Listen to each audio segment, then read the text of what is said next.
ഇങ്ങനെ അരിഞ്ഞങ്ങോട്ട് ഇടാം. ഇനി നമുക്ക് ചട്ടിയിലോട്ട് അങ്ങോട്ട് ഇടാം മക്കളെ.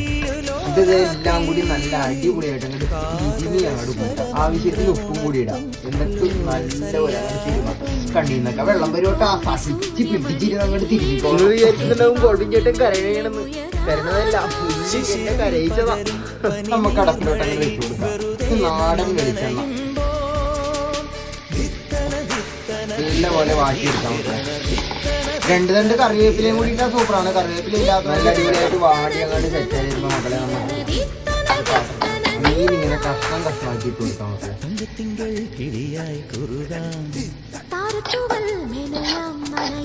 ശകലം മുളക് പൊടി വറുത്ത് സെറ്റാക്കി എടുത്തിട്ടുണ്ട്. ഇതും കൂടി നമുക്ക് ഈ പാത്രത്തിലോട്ട് അങ്ങനെ വെക്കാം. എന്നിട്ട് നല്ല പോലെ അങ്ങോട്ട് നല്ല ചമ്മന്തി ഇതിങ്ങനെ അങ്ങോട്ട് 10 കലഞ്ഞോറ് ഒരുമിച്ച് നിൽക്കാം.